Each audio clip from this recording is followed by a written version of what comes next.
जांच पड़ताल करना, ये भी इसका मीनिंग होता है। ठीक है, तो इसके सिनोनिम्स हैं मेजरमेंट्स। मेजरमेंट्स का मतलब होता है माप या किसी चीज़ का मापन। टेस्ट, किसी चीज़ का टेस्ट करना, किसी चीज़ की जांच करना। स्टैंडर्ड,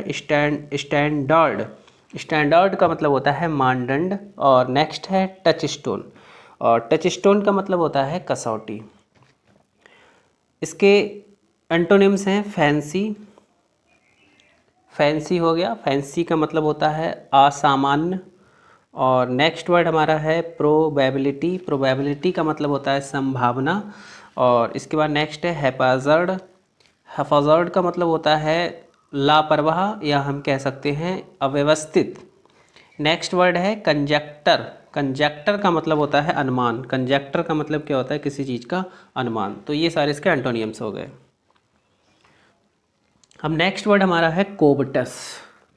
कोबटस का मतलब होता है लोभी या लालची। इसको हम किस तरह से याद करेंगे, तो देखिए इसमें जो कीवर्ड आ रहा है निकल कर, वो आ रहा है जैसा कि इमेज में दिखाया गया। ये क्या है, कौवा है, ये कौवा है और कौवे के मुंह में क्या है, एक रोटी है।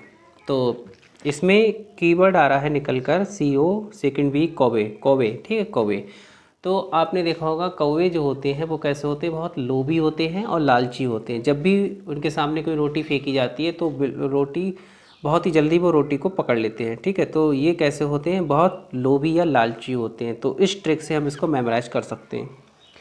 और इसके सिनोनिम है कपिडिटी, कपिडिटी हो गया, अवारिस हो गया, अवारिस, अवारिस, इसको बारिश से याद कर लेंगे। बारिश में क्या होता है, लोग बहुत कंजूसी से रहते हैं क्योंकि उनका जो कमाने का साधन होता है वो थोड़ा सा कम हो जाता है। तो इसलिए अवारिस से याद कर लेंगे कि अब बारिश आने वाली, हमें थोड़े लोभी हो बनकर रहना चाहिए, थोड़ा सा लालच में रहना चाहिए। तो अवारिश का मतलब क्या हो गया, लोभी हो गया।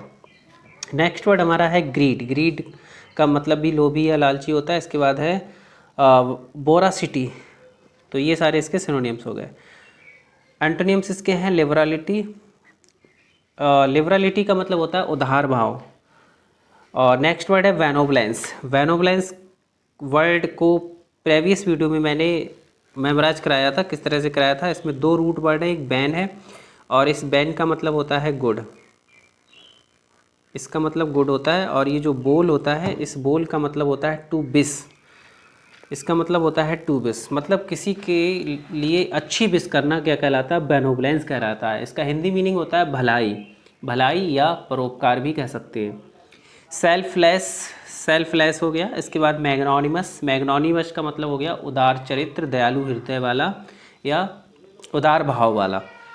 तो ये बड़ा वर्ड है, इसको हम ऐसे याद कर लेंगे। जैसे इसमें आ रहा मैग, मान लीजिए किसी का नाम मैग है और इसमें है नानी, तो इसको ऐसे याद करेंगे, मैग की जो नानी है वो बहुत ही उदार चरित्र की हैं, बहुत ही दयालु प्रवृत्ति की हैं।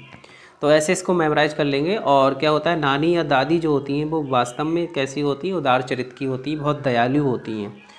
तो ये सारे इसके एंटोनिम्स हो गए। अब नेक्स्ट वर्ड हमारा है कार्पुलेंट। कार्पुलेंट का मतलब होता है गोल मटोल या मोटा, बहुत अधिक मोटा। इसका मतलब बेरी फैट से होता है, फैट से नहीं, इसका मतलब होता है बेरी फैट, ये इसका मतलब होता है। ठीक है, मोटा या गोल मटोल। इसके सिनोनिम्स हैं अवेस, ओवेस, इसको ऐसे याद कर लेंगे, ओ भैसे, ओ भैसे, ठीक है, ओ भैसे। तो ये जो भारी भरकम होता है वो कैसा होता है, बहुत भारी बोझिल, भैंसे की तरह होता है बिल्कुल। तो ऐसे याद कर लेंगे। अगली होता है, अगली का मतलब यहाँ पर ये हुआ कि उसका जो शरीर का स्ट्रक्चर है बिल्कुल कैसा है, बहुत भारी भरकम है। तो ये अगली हो गया। इसके बाद फैट हो गया। ऑकवर्ड, ऑकवर्ड वर्ड आपने शुरू में याद किया था, सबसे पहला ही वर्ड है SP बख्शी का, ऑकवर्ड, ऑकवर्ड, ठीक है। ऑकवर्ड मैंने आपको याद कराया था, जिसका सिनोनियम, सबसे क्लोज सिनोनियम जो है वो क्या है, क्लमजी, क्लमजी का मतलब होता है भारी भरकम या बोझिल। तो ये इसके सिनोनियम है। इसके अलावा अगर और सिनोनियम्स आप याद करना चाहें इसके, जैसा कि ये कार्पुलेंट है,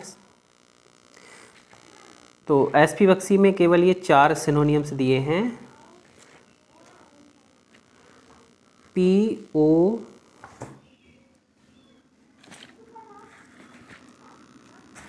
ये होता है PODGY, पॉजी, फौजी का मतलब भी भारी भरकम होता है, भारी भरकम या गोल मटोल या मोटा, ये इसके सब सिनोनियम्स हैं। इसके बाद इसके एंटोनियम्स की बात करें तो एंटोनियम इसके हैं जैसे थिन है, थिन माने क्या होता है, थिन मीन्स पतला होता है, थिन मीन्स होता है पतला, और लीन माने होता है झुका, मतलब झुका हुआ या दुबला, स्लिम पतला, डेलिकेट का मतलब होता है नाजुक। तो ये इसके एंटोनियम्स हैं। नेक्स्ट वर्ड हमारा है कन्वर्ट। कन्वर्ट का मतलब होता है परिवर्तित होना। इसके सिनोनिम्स हैं चेंज, ये इसके सिनोनिम्स है जैसे चेंज है। ट्रांसफॉर्म का मतलब होता है एक चीज़ का दूसरी चीज़ में रूपांतरण हो जाना, क्या कहलाता है, ट्रांसफॉर्म कहलाता है। ट्रांसम्यूट है। और नेक्स्ट है प्रोसेल्टाइज। तो ये सारे इसके सिनोनिम्स हो गए। और इसके एंटोनियम्स जो हैं वो हैं जैसे कि परसिस्ट है। परसिस्ट का मतलब होता है डटे रहना, बने रहना, अपनी जगह बिल्कुल बने रहना, चेंज नहीं होना बिल्कुल भी। मेंटेन का मतलब हो गया बनाए रखना। इंड्योरिंग, इंड्योरिंग का मतलब होता है टिकाऊ। नेक्स्ट है परपेचुअल। परपेचुअल का मतलब होता है लगातार लंबे समय तक बने रहना, अपनी जगह पर बने रहना, परपेचुअल कहलाता है। नेक्स्ट वर्ड हमारा है कॉन्वेनिएंट। तो कॉन्वेनिएंट का मतलब क्या होता है, इसका मतलब होता है सरल या सुविधाजनक। इसको हम ऐसे याद कर लेंगे, देखिए इसमें जैसा कि इमेज में भी दिखाया गया, एक लड़की है और ये क्या पी रही है, बीड़ी यहाँ पर। तो इसमें साउंड क्या निकल कर आ रहा है, इसका की वर्ड क्या निकल कर आ रहा है, कॉन। और बेनी, बेनी बेनी ये आ रहा है बीड़ी, ये बीड़ी आ रहा है, ठीक है। तो आपने देखा होगा कि जो लोग बीड़ी पीते हैं जब तक उन्हें बीड़ी ना मिल जाए वो अपने आप को सुविधाजनक महसूस नहीं करते हैं, क्योंकि ऐसी लत लगी हुई होती है बीड़ी की, जब तक उन्हें बीड़ी ना मिल जाए वो अपने आप को सुविधाजनक महसूस नहीं करते हैं। तो इसकी ट्रिक है कि कौन है जो बीड़ी पीते समय, कौन है जो बीड़ी पीते समय अपने आप को सुविधाजनक समझता है। तो जैसे ये लड़की है बीड़ी पीते समय अपने आप को बिल्कुल सुविधाजनक फील कर रही है, कंफर्टेबल महसूस कर रही है। तो ये हो गया कॉन्वेनिएंट। कॉन्वेनिएंट का मतलब हो गया सरल या सुविधाजनक। इसके बाद इसके सिनोनिम्स की बात करें तो हैंडी, स्वेटेड हो गया, और कंफर्टेबल हो गया। नेक्स्ट हमारा है एडवांटेजियस हो गया। तो ये सारे इसके क्या हो गए, सिनोनियम हो गए। नेक्स्ट है अनसुटेबल। एंटोनियम्स इसके हैं अनसुटेबल। अनसुटेबल का मतलब क्या होता है, अनसुटेबल हो गया, और इसका मतलब होता है अनुपयुक्त। इसके बाद है टेडियस। टेडियस का मतलब उबाऊ होता है, बिल्कुल नीरस या उबाऊ। नेक्स्ट है अनप्रैक्टिकल। अनप्रैक्टिकल हो गया, फैटिग्यूम हो गया। तो ये सारे इसके क्या हैं, एंटोनियम्स हैं। अब नेक्स्ट वर्ड हमारा है कॉन्ट्रेरी। तो कॉन्ट्रेरी का मतलब होता है विपरीत, इसका मतलब होता है विपरीत। इसके सिनोनिम्स हैं डिसिमिलर है, डिसिमिलर हो गया, कॉन्फ्लिक्टिंग हो गया। कॉन्फ्लिक्टिंग का मतलब होता है प्रतिकूल किसी का, कॉन्ट्राडिक्टोरी हो गया, और कॉन्ट्राडिक्टोरी हो गया अपोजिट हो गया, विपरीत हो गया। एंटोनिम्स इसके हैं सिमिलर है, अलाइक है, और होमोजेनियस है। रिजेंबलिंग है, रिजेंबलिंग का मतलब होता है समान बिल्कुल, और ये सब समान के अर्थ में यूज किए जाते हैं। नेक्स्ट वर्ड हमारा है कॉन्ट्राडिक्ट। कॉन्ट्राडिक्ट का मतलब होता है किसी चीज़ का खंडन करना, किसी चीज़ का क्या करना, खंडन करना। और इसके सिनोनिम्स हैं जैसे इम्प्यून है। इम्प्यून का मतलब क्या होता है, इसको इम्प्यून पढ़ेंगे। इसका मतलब होता है पर संदेह करना, या असत्य या किसी चीज़ को गलत बताना। तो ये हो गया। और डिनाई, डिनाई का मतलब वो हो गया मना करना, मना करना हो गया। अपोज, अपोज हो गया। कन्फ्रंट का मतलब सामना करना हो गया। तो ये इसके सिनोनिम्स हो गए। तो ये जो वर्ड है यहाँ पे जो लिखा है इम्प्यून, शुरू में जो वर्ड लिखा है इम्प्यून, ये तो वर्ब है, और इसका मतलब होता है संदेह करना या असत्य या किसी चीज़ को गलत बताना, किसी चीज़ का खंडन करना। अगर हम इस वर्ड में एम ई और एन टी अगर ऐड कर देते हैं, ये सफिक्स अगर हम इसमें जोड़ देते हैं, तो इसका मतलब हो जाता है झगड़ा। तो इसका मतलब झगड़ा हो जाता है, और ये एक नाउन बन जाता है फिर ये। और इसके एंटोनियम है अप्रूव हो गया, कन्फर्म हो गया, सनेक्शन हो गया, एंडोर्स हो गया। ये सारे इसके क्या हैं, एंटोनियम्स हैं। नेक्स्ट वर्ड हमारा है कंटेम्प्ट। कंटेम्प्ट का मतलब होता है, ये वर्ड एक नाउन है और इसका मतलब होता है तिरस्कार या अवमानना। स्कॉर्न इसके सिनोनिम हो गए और डिसरिगार्ड हो गया, डिसडेन हो गया और डेस्पिकेबल हो गया। डेस्पिकेबल ये सारे तिरस्कार या अवमानना के सेंस में यूज किए जाते हैं। इसके एंटोनिम है रिगार्ड और अप्रूवल हो गया, प्रेज हो गया, रिकमेंड हो गया। रिगार्ड, अप्रूवल, प्रेज, इनका मतलब हो गया प्रशंसा करना, किसी की बड़ाई करना, किसी की तारीफ़ करना या किसी की जय जयकार करना। ये सारे इसके क्या हो गए, सभी इसके एंटोनिम्स हो गए। नेक्स्ट वर्ड हमारा है कॉन्स्टर्नेशन। कॉन्स्टर्नेशन का मतलब होता है व्याकुलता या घबराहट। देखिए वर्ड जो है तो देखने में तो कठिन लग रहा होगा, लेकिन अगर हम इसको ट्रिक से याद करेंगे, ट्रिक से मेमोराइज करेंगे तो आसानी से इसका मीनिंग भी याद हो जाएगा और इसकी जो स्पेलिंग है वो भी आराम से याद हो जाएंगी। ठीक है, तो इसको हम विजुअलाइज करके देखते हैं इमेज के थ्रू, क्योंकि जब हम चीज़ों को देख लेते हैं तो वो आसानी से हमें याद हो जाती है, लंबे समय तक याद हो जाती है और उसे हम भूल नहीं पाते हैं। तो कॉन्स्टर्नेशन का मतलब व्याकुलता, घबराहट होता है। इसकी हमने एक ट्रिक बनाई है, इसको हम ट्रिक से याद करेंगे। जैसे है कॉन्स, इसमें साउंड आ रहा है कंस, और TER तेरे, मान लीजिए इसका मतलब है तेरे, और नेशन का मतलब हो गया राज। तो इसकी ट्रिक है कंस तेरे राज्य में तेरे डर से जो लोग थे, जो प्रजा थी, वो घबराहट से रहती थी, बहुत व्याकुलता से रहती थी तेरे डर की वजह से। तो कॉन्स्टर्नेशन, कॉन्स्टर्नेशन, कॉन्स तेरे नेशन में, राज्य में जो लोग थे वो बहुत ही डर से क्या रहते थे, घबराहट से रहते थे, डर की वजह से घबराहट से रहते थे। तो ये हो गया कॉन्स्टर्नेशन।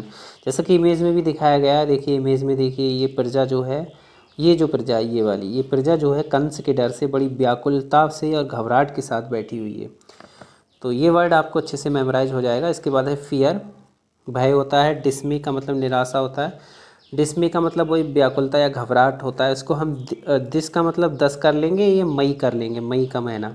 मान लीजिए 10 मई का जो महीना है वो बड़ा ही घबराहट से भरा हुआ होता है, व्याकुलता से भरा हुआ होता है। इसका नेक्स्ट सिनोनियम है होपलेसनेस। होपलेसनेस हो गया और डिसअपॉइंटमेंट हो गया, निराशा हो गया। इसके एंटोनिम्स है पीस, पीस माने शांति, रिपोज का मतलब विश्राम या आराम होता है, काम का मतलब शांति, फियरलेस, फियरलेस मतलब जो डर से बिल्कुल फ्री हो। तो ये इसके एंटोनिम्स हो गए। अब नेक्स्ट वर्ड हमारा है कॉन्स्पिक्वस। ये भी सेम उसी से मिलता जुलता वर्ड है और इसमें भी हमने उसी इमेज का यूज किया है। देखिए इसको कैसे मेमोराइज करेंगे। इसका मतलब क्या होता है, इसका मतलब स्पष्ट होता है। कॉन्स्पिक्वस का मतलब होता है स्पष्ट, कोई चीज़ क्लियर है, बिल्कुल साफ है, तो उसे हम बोलेंगे कॉन्स्पिक्वस बोलेंगे। ठीक है, इसको हम ऐसे मेमोराइज करेंगे। इसमें भी देखो साउंड आ रहा है कंस और इसमें PIC पिक आ रहा है, पिक्चर। मान लीजिए ये क्या हो गया, पिक्चर, PIC पिक, शॉर्ट में लिखा हुआ है पिक्चर को।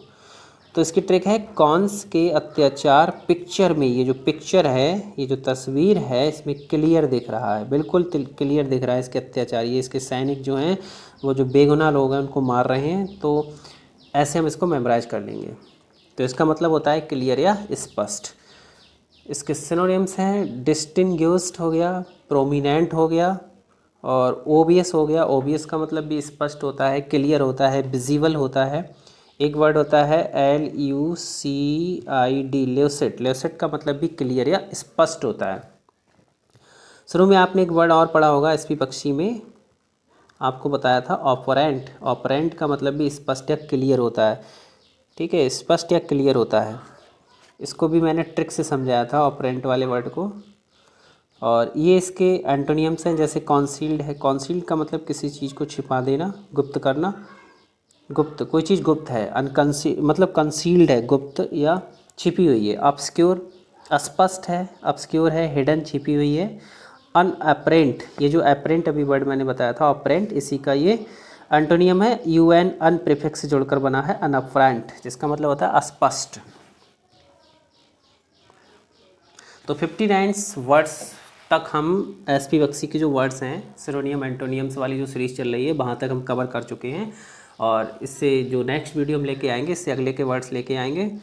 तो ठीक है, मिलते हैं नेक्स्ट वीडियो में। Thanks for watching.